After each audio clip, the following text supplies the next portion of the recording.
magsitayo ang lahat para sa ating panalangin. Shirley, maaari mo ba paunahan ang ating panalangin?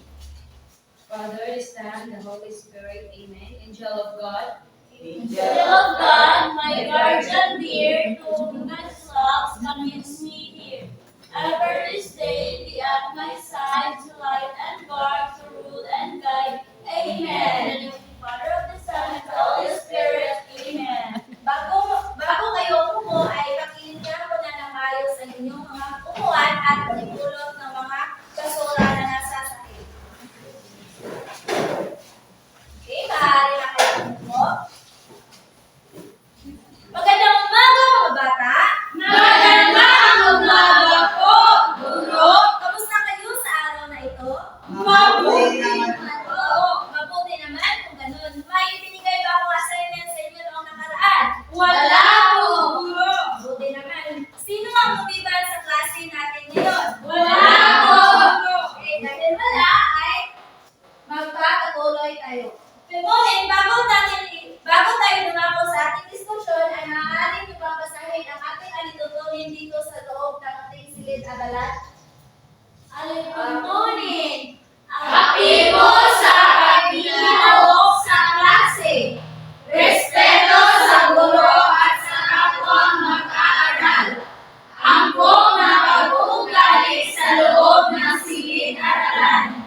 Laging handa at masigasig sa pag-aaral. Naiintindihan ba ang ating alitutunin, mga bata? Opo!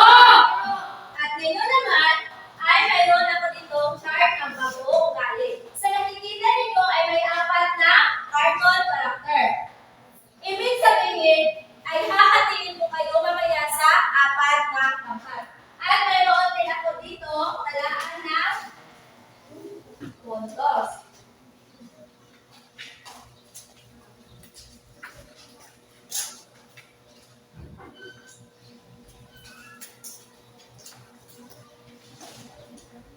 Gusto niyo ba makakuha ng lollipop, mga bata? Opo!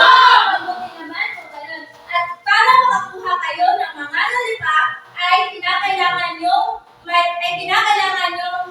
magpa-participate at kailangan mayroong kooperasyon sa bawat isa sa ating diskusyon at sa mga gawain mamaya.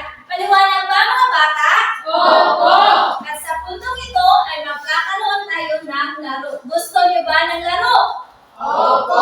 At ang laro nito ay tinatawag na picture word match o kung sa Tagalog ay larawan salita. Ngunit bago ang lahat ay hahatiin ko kayo sa 4 na pangkat. Ang unang linya nito ang unang pangkat, ito naman ay kalawang pangkat, at itong dalawang linya na ito ang pangatlo at ang panghuling linya ay ang pang-4 na pangkat.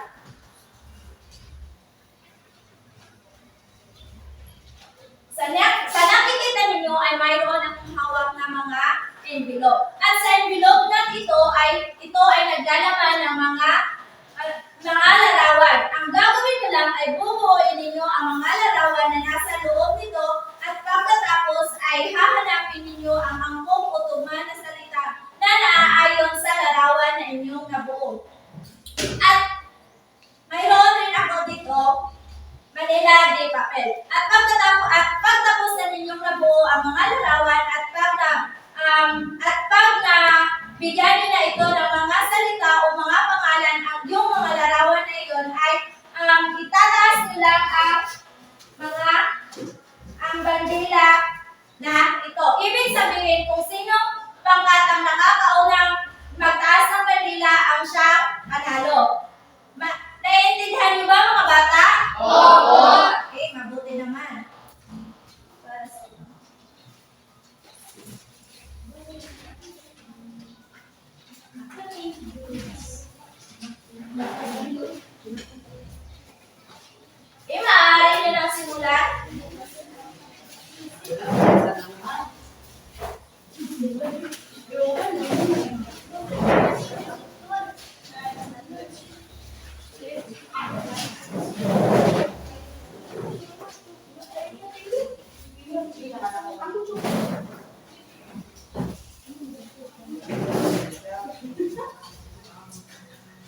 Okay? Nataas na ng kanilang bandila ang dalawang pangkat. Ibig sabihin ay tapos na sila. Maaari nila iligid ang inyong mga ginawa dito sa taas.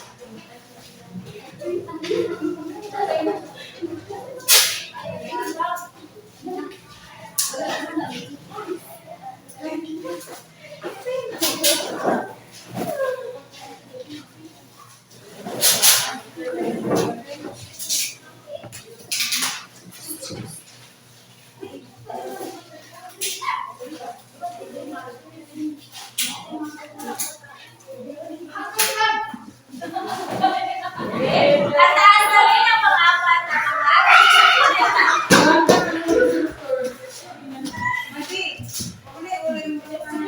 Aalis ko yung Superman. Bawal ko ng Superman. Wala. Wala mo ginagulong.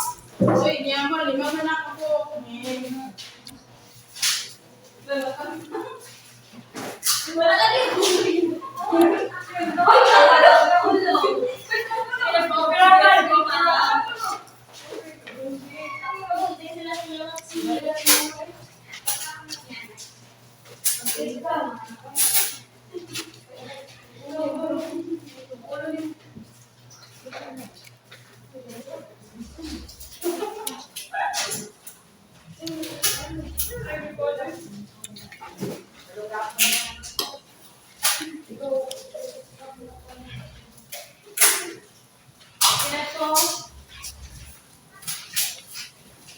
Okay.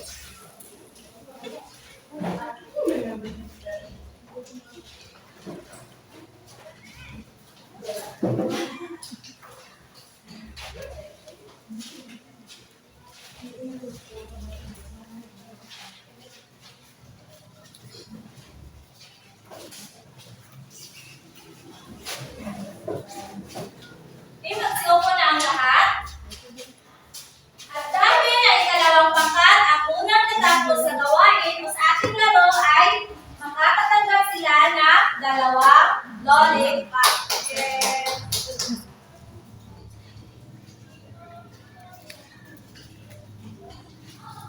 At para naman sa unang pangkat, pangatlo at pang-apat na pangkat ay makakatanggap sila ng iisang lollipop. Naiinit na po ako.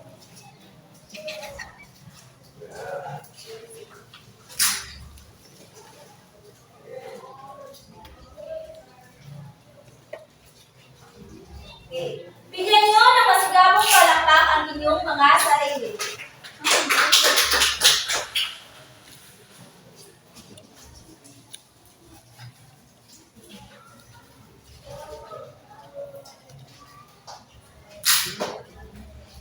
Nag-enjoy ba kayo sa ating ginawa, mga bata?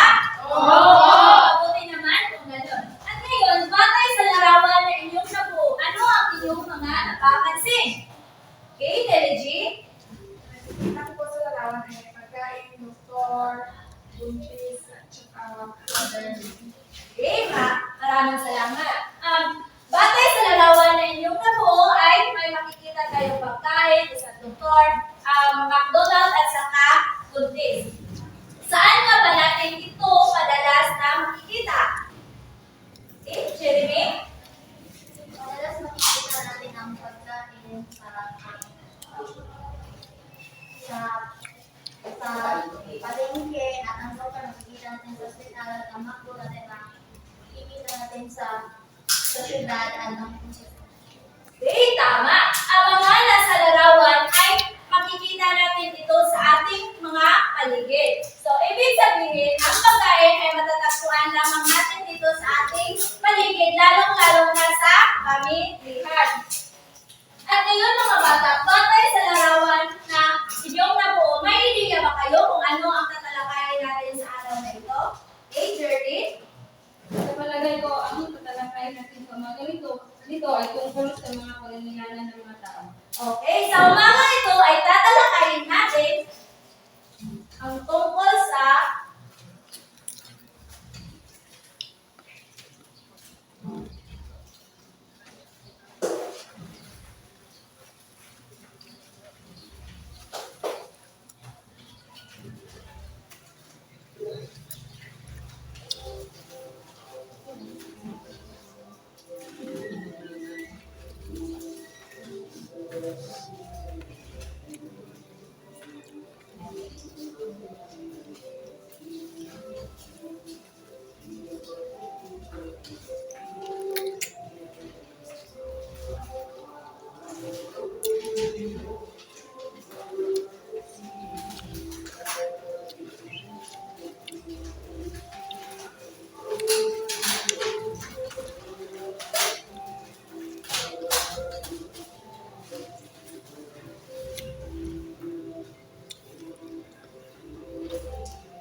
Sa umagang ito ay ating tatalakayin ang tungkol sa mga taong nangangailangan ng angkop na produkto at serbisyo. Pakibasa lahat.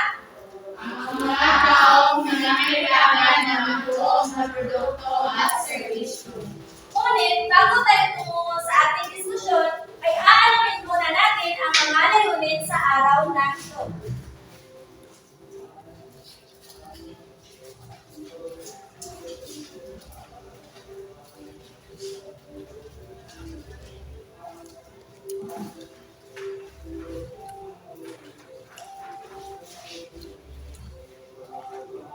Okay? Pakibasa lahat. Sa mga Ibigay ang mga mag-aaral ay nasa magagawa sa mga sumusunod na may 5% na antas. Ang mga taong nangangailangan ng buong na produkto at serbisyo. Naisadula ang ikatawang senaryo tungkol sa mga taong nangangailangan ng buong na produkto at serbisyo. At nailalahat ang kagagawan ng buong na pangangailangan ng produkto at serbisyo ng mga tao. Maliwanag ba ang ating mga layunin, mga bata? Oo. Mabuti naman kung ngayon ay ating aalamin kung ano nga ba ang ibig sabihin ng produkto at serbisyo. Ngunit, sino sa inyo ang nakakaalam kung ano nga ba ang produkto? May ideya ba kayo? Okay, Kimberly? Ang produkto ko ay yung mga binibili natin sa tindahan, kaya yung pagkain, damit, at iba pa. Tama. Pag sinabi natin produkto, ito ay tumutukoy sa mga bagay na binibili natin sa pamilihan. Ito ay maaaring ani o bunga at kalakal tulad ng pagkain, damit, sabon, sasakyan at iba pa.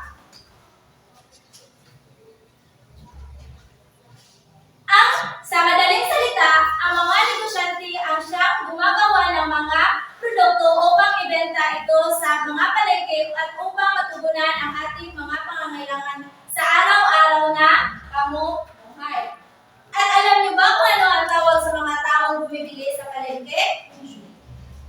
Okay, Claribel? Okay, Jaden? So po ay tinatawag na consumer. Tama.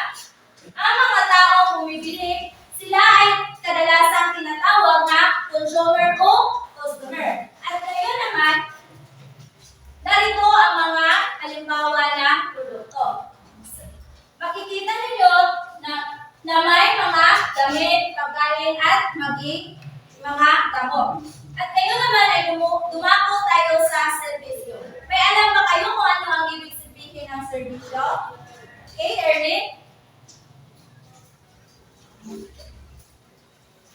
Ang serbisyo, ito yung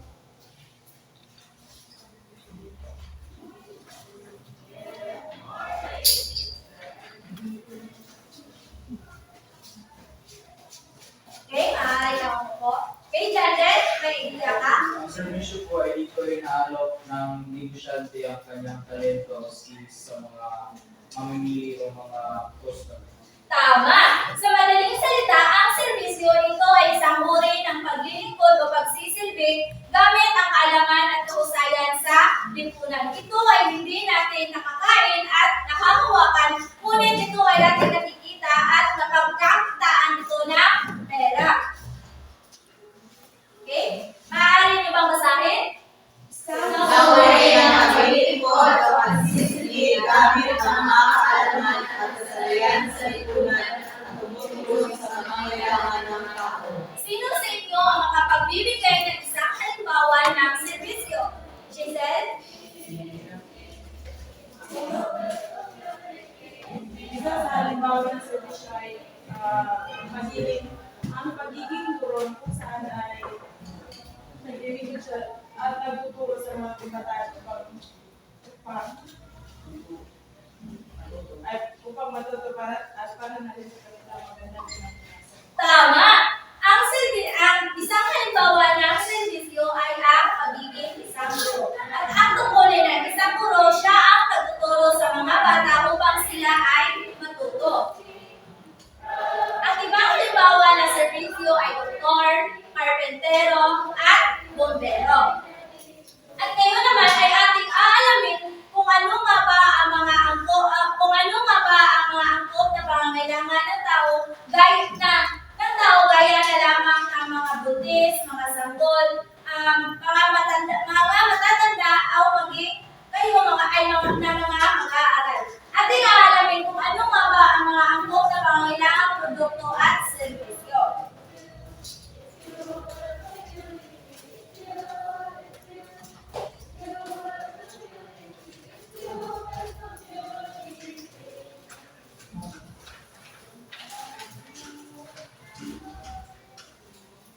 Uunahin natin ang sanggol. Sino sa inyo ang may ideya kung ano nga ba ang mga pangangailangan ng isang sanggol? Okay, Jeremy? Ang pangangailangan ko ng isang sanggol ay dapat Tama!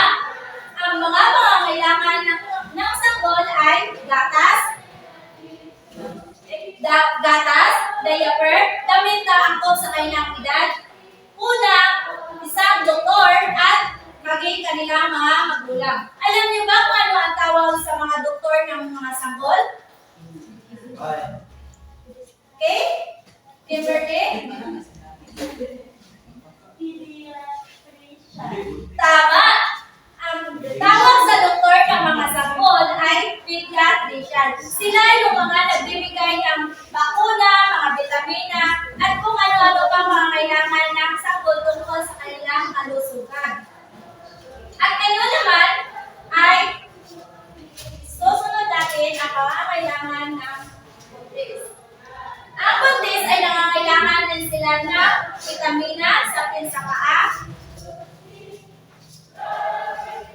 mga masustansyang pagkain, isang doktor, at maging mga damit na angkop sa kanilang kalusugan o sa kanilang katawan.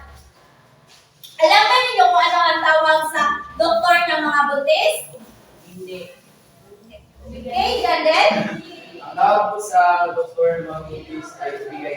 Tama, ang tawag sa doktor ng mga buntis ay obigainin.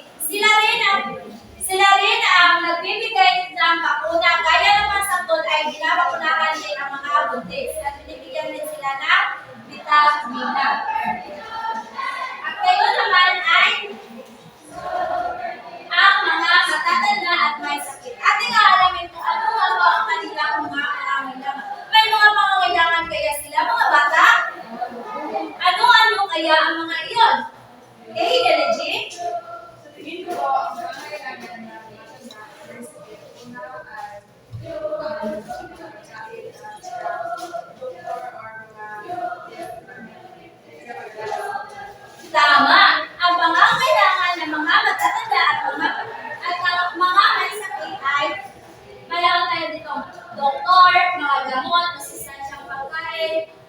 Nurse at caregiver. Alam ba ninyo kung ano yung mga caregiver mga bata? Okay, Chandel? Ang caregiver po ay pangalaga ng mga matatanda. Tama, ang caregiver, sila yung ang nag-aalaga sa mga matatanda. Pero madalas natin ito nakikita sa ibang bansa lamang. Dahil dito sa ating bansa, sa Pilipinas, ay yung mismo kanilang mga anak o pamilya na mga nag-aalaga sa kanila.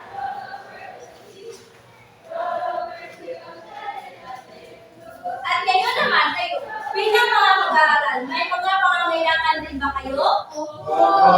Eh, maaari ko bang malaman kung ano ang inyong mga pangangailangan? Eh, Kimberly? Allowance! Eh, ano pa? Rex? Mga kape. Jandel? Mga ballpen. Dito naman, okay, Sherry Jane? Tama! Ang lahat na inyong mga sinabi ay yun yung mga paunahing pangangailangan ninyo bilang isang mga mag-aaral. At nangangailangan din kayo ng servisyo galing sa isang puro na kung saan sila yung nagtuturo sa inyo para makamit ninyo ang buhay na inyong gusto. Naiintindihan niyo ba ang ating tinalakay sa araw na ito? May mga katanungan pa ba kayo tungkol sa ating tinalakay? Wala po. Mabuti naman kung ganun. At ngayon, para mas lalong na ninyong maiintindihan ang ating tinalakay ay magkakaroon tayo ng pagsasadula. Gusto niyo ba magsadula mga bata? Okay, mabuti naman kung ganun. Sa parihong pagkat ay pipili kayo ng isang kinatawan upang pumunta dito sa harapan at bumunot ng mga senaryong inyong isadula. Okay? Sa unang pangkat, sino ang inyong kinatawan? Okay, dalawang pangkat. Tatlong pangkat. At ang panghuling pangkat. Sa senaryo na inyong mga natanggap, ay kinakailangan yung isadula kung anong mga hakbang ang inyong gagawin upang kayo ay mabuhay o sa ibang salita, para makuha ninyo ang produkto na inyong kinakailangan at maging ang servisyo. Okay. Ngunit, bago kayo magsimula, ay mayroon ako dito mga pananayan sa inyong pagsasadula.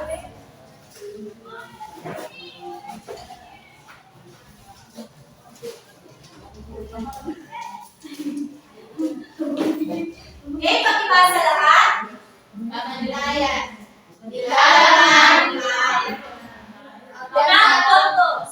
Mga putos. Pagganap ng putos. Kakaisan ng putos. Kabuuan ng limang putos. Okay, sa puntong ito ay maaari na ninyong simulan ang inyong mga gawain. Okay, tapos na ba ang lahat?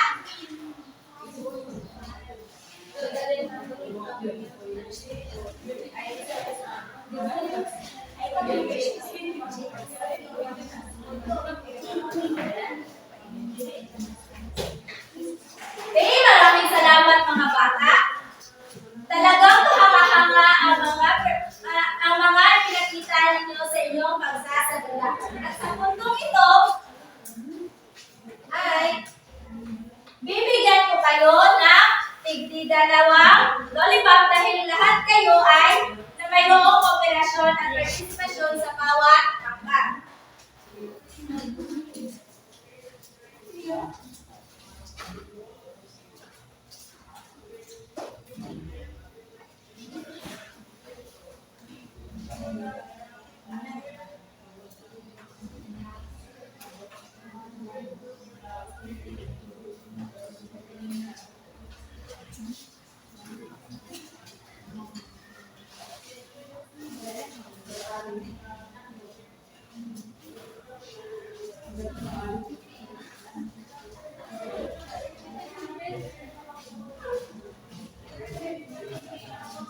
At para sa inyong mga puntos, ay ang unang pangkat ay bibigyan ko sila ng 5 puntos para sa kanilang nilalaman at lagi sa kanilang pagganap dahil talagang naganap nila yung mga tauhan na nasa senaryo na ibinigay ko sa kanila.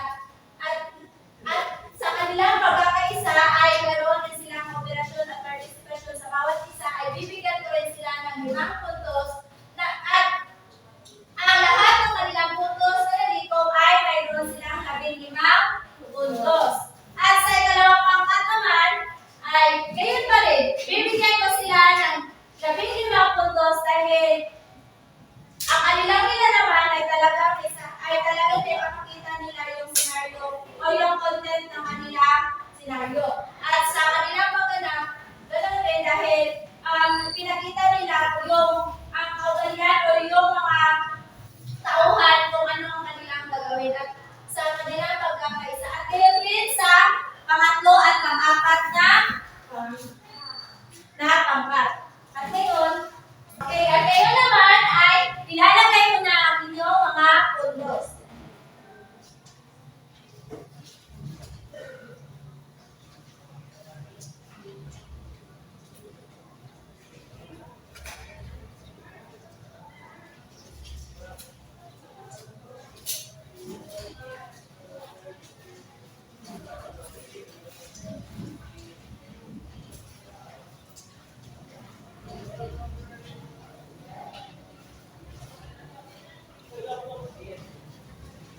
Okay, palakpakan ninyo ang inyong mga sarili. May mga katanungan pa ba kayo tungkol sa ating tinalakay? Wala po. Kung ngayon ay ako ang magtatanong sa inyo.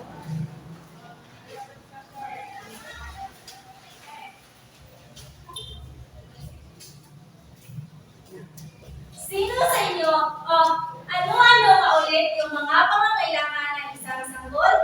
Okay, Claribel? Mga pangangailangan ng isang sanggol ay diaper, gatas, damit, doktor, at magulo. Tama. At ano naman ang mga pangangailangan ng mga buntis? Okay, Judy. Deji? Ang pangangailangan ng mga buntis ay ang doktor, pagkain, damit, gatas, at saka Tama, magaling. At sa mga matatanda naman, ano ang kanilang pangangailangan? Okay? Early pangangailangan ng mga matatanda ay ang masustansyang pagkain, doktor. Tama. At ang panghuling katanungan ko sa inyo ay, bakit ba mahalaga na malaman natin ang mga angkop na pangangailangan ng tao gaya ng produkto at serbisyo? Okay, Giselle? Okay, ulit sa tanong mo. Bakit nga ba mahalaga na malaman natin ang angkop na pangangailangan ng tao gaya na lamang ng produkto at serbisyo? Mahalaga na malaman natin ang pangangailangan ng bawat tao base sa servisyo upang ito ay matugunan ng kung sino man ang nag-iipon o tumutulong sa kanilang pangangailangan. Tama! Bigyan ng tatlong palakpak si Giselle. Mahalaga na malaman natin ang angkop na pangangailangan ng tao gaya na lamang ng produkto at serbisyo upang mas madali natin matugunan ang kanilang mga pangangailangan. At karapatan rin ng bawat isa sa atin na malaman o makamit ang mga serbisyo at produkto na kinakailangan upang mas madali at tuloy-tuloy ang ating pamumuhay sa araw-araw. May mga katanungan pa ba kayo mga bata? Wala na po. Kung ngayon ay magkakaroon tayo ng isang pagtataya.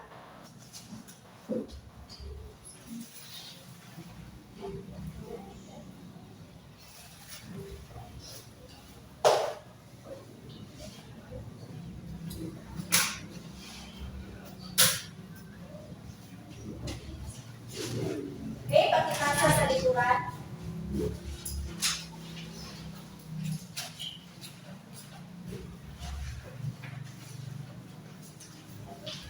Bago kayo magsimula, ay basahin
Panginoon